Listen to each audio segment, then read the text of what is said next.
Johnny Craven. Just wanted to share a few thoughts about adjustment disorder and PTSD. I was a combat medic in Afghanistan, United States Army, stationed at FOB Bostic. While there, I treated a lot of casualties, soldiers that were shot, soldiers that had fragment wounds. You name it, I treated it. Partial amputations, everything. And while we were there, we had a total of 13 mass casualties. In other words, we had more casualties than we were set up to treat.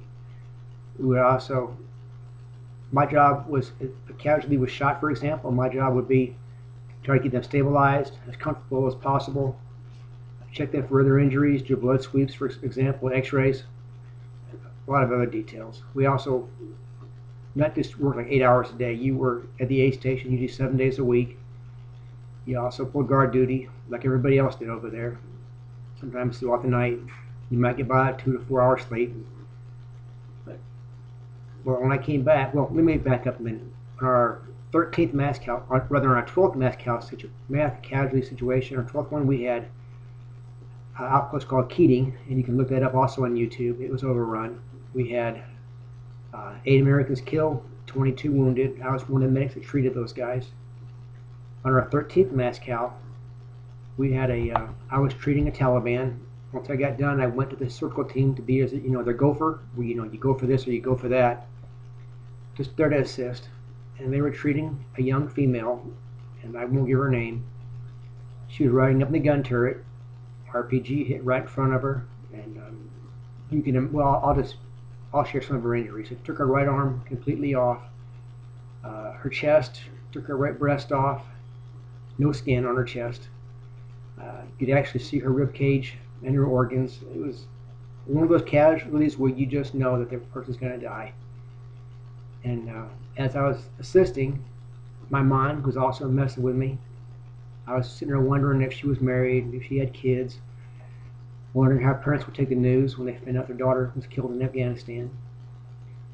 And I also found out that her husband, at the time I didn't know what her name was, but I found out right after she died that her husband was also one of the men that I used to go out and do patrols with occasionally.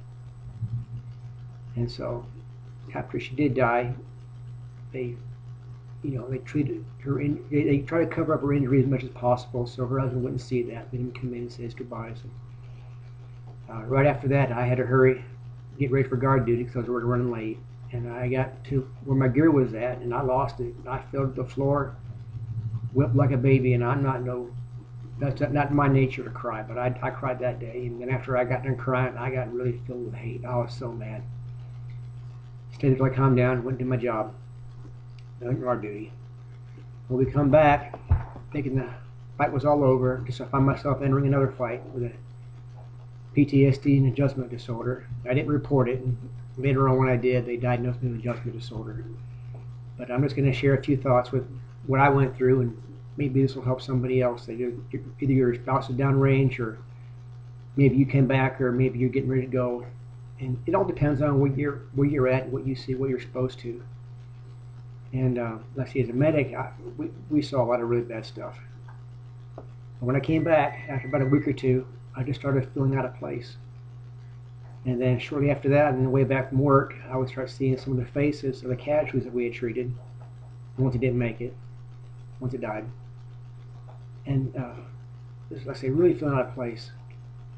And then one time I had one flashback. Best way to explain it is your brain goes on rewind. That's what mine did. I sat down at a Cece's Pizza, of all places, a pizza buffet, and went up there to ordered some cheese pizza. And as soon as I sat down, I was right back on election day, just prior to us getting mortared on.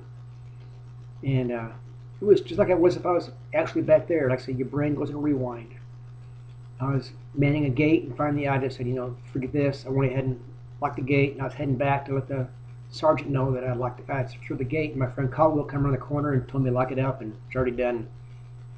We started shooting the breeze. I was talking. And about the time we heard the first mortar round coming in, he yelled incoming, and I dove for cover along a row of Hescos.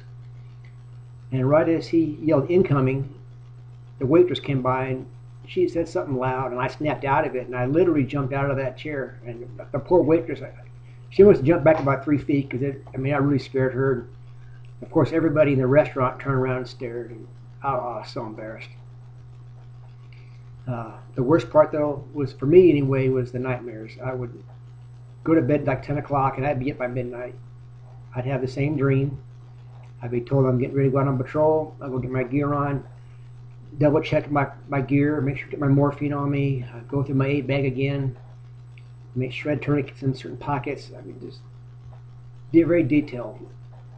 And we'd go out on patrol, and in my dream, we would get ambushed, and an RPG would hit right in front of me, and I'd wake up, and I would wake up just confused. I wouldn't know where I was at. We had a street light out in front of our house. I'd get up and literally walk around the bedroom trying to find my M4, my army rifle, which of course was locked up in the armory. And because I didn't know where I was and couldn't find my weapon, I would just feel terrified. And I'd be so scared. And this probably last 30 seconds. I'll say a minute at the very most, and I'd snap out of it. But so I went back to sleep, same dream, same waking up confused and scared. And so I didn't get much sleep, needless to say. But because we did get much sleep in Afghanistan, you know, it didn't really affect me too much. If I was watching the Pentagon channel, because I was trying to keep up with everything that was going on over there when I came back, if I hear so much propaganda off there. Like I watched a show about Kandahar province and how much the Afghans love us. And during my deployment, Kandahar was a real hot zone. I mean, the soldiers and Marines were really taking a beating over there. A lot of soldiers and Marines were being killed at that point in time. And here they were on TV saying how much the Afghans love us and how wonderful everything is. And I would just scream at the TV set, stupid stuff like that. Anyway, I should have went to my chain of command and got some help, but I didn't, because I didn't want anybody to know what I was going through. And I didn't even go outside the wire very much. I probably didn't go maybe 10 times. Most of the time I just did sick call, treated casualties, and pulled guard duty. So why I even went through this, I really don't know. But I did. And so what I did was I went to a Vietnam vet, tried to get some help from him, but all he kept saying was, you gotta let it go, you gotta let it go. But the problem is you can't let it go, because it's part of you. After that, I went to my pastor, the church I go to, and he tried to help, but didn't really know what to do. And one night at our, oh yeah, by the way, I was also hearing the sirens going off about twice a week. I could be going down the road and I hear the sirens, or I could be even at church and I hear those sirens going off. And I would know that it's not real, it's just something going on in my head, but I still heard them. But anyway, I went to a church one night, and there was an evangelist there, and I had no idea what he preached on, I don't remember. But, you know, God gave him 2 verses, and those were for me. And that's just what I'm here to share about. And if you're going through this, I suggest you go to behavioral health. You know, you can get some help, at least get it documented. But in my case, because I do believe the Bible, and I believe the answers are in there. And anyway, the preacher, like I said, I don't know what he preached on, but God gave him 2 verses. And one was mentioned is in Ecclesiastes chapter 4, I believe. It talks about time to weep, which I did a lot of weeping. And it also talks about an appointment with death. Everybody's got a set time when we're all going to die. We all try not to think about it, but you know, that's part of life. That's the way it is. And I got thinking, you know, those people I knew that were killed, they were young. It sucks, but it was their time. And whether or not they'd been killed in combat, or whether they'd been in America and died in a heart attack or a car accident, or you know, things like that, it was their time. And that's not much peace, but that was the only real piece that I could get out of it. It was their time. And so if anybody listening to this and you're going through that too, yeah, you're going to have some tears. This is a given. If you don't, I mean, you're cold. Only someone that's really cold doesn't have no tears. They go to something like this. We treat, like I say, I treated a lot of casualties. I treated children that had stepped on landmines, had their feet partially amputated, kids that had been burned, all kind of crazy stuff like that. Kids that had picked up explosives and blew off part of their fingers. Soldiers that had fragment wounds all across, through their legs.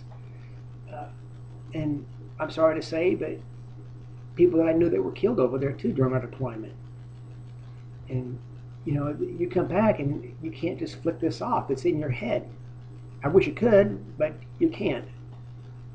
And so the point I'm trying to make is, if you listen to this, you're not the first one that's going through it. You won't be the last. And if you need to, go get some help. But if you believe in the Word of God, I just want to share some verses because that's where I got the help from. I think it's Ecclesiastes, chapter 3, verse 4. You can look it up by time to weep. And Hebrews chapter 9, it talks about it being an appointed and a man lost to die. And so that's the only piece that I could find. But like I say, my dad kept telling me you have to let it go, but you can't let it go because it's part of you. But if you're a Christian, one thing you can do is don't try to let it go because you can't, but you can give it to the Lord, and that's what I did. It says, the Bible says, casting away cares upon Him, for He careth for you, and He does. And so my prayer is, if you're a Christian, you're going through this stuff, you've been to Afghanistan or Iraq, don't try to get through this on your own because you can't. Just give it to the Lord. I'm going to stop right here because my computer, it turns off really quick. Thank you. Have a good day.